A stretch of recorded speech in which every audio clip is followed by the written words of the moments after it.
So the GMTK Game Jam just happened and I thought I'd talk about my experience with it. So the theme this year was out of control, so my friend Jordan and I decided to make a game called Specimen. There are 3 buttons and each one corresponds to a different specimen, and when the specimen starts going out of control, which basically means they glitch out, you have to press the button to help bring them back into control.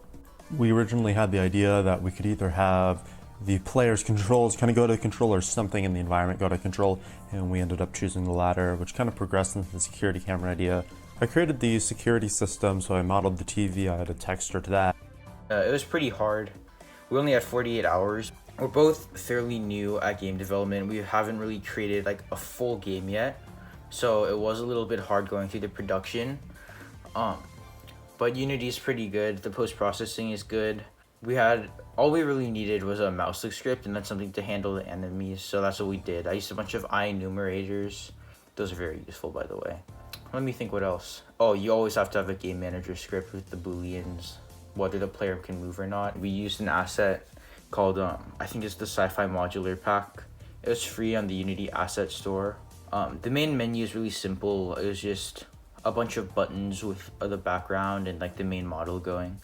Also, the model, we didn't actually personally model it. I got it off of TurboSquid. The coding was really quick, at least like that was the beginning, and then we had to go fix out all the bugs. There's a weird one because like 2 eye enumerators were running, except at like different times, since they had different periods when they were like being checked and restarted. And we had to use a bunch of booleans, of course. I just game dev. And yeah, I added the difficulties. That's just like a static class almost. It's using a singleton, very useful also. Just kept testing, then all the bugs were fixed. We decided to go with it.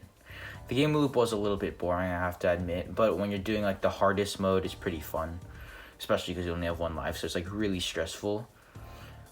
So yeah. He forgot to mention it, but he did all the post-processing effects. On the last day of working on this, we were actually freaking out because we had a bug that we couldn't fix, but we eventually fixed it. Overall, even though the gameplay loop is a bit boring, I think it was a successful game jam. And if you want to check out the game, there's going to be a link in the description to the itch page, so just down.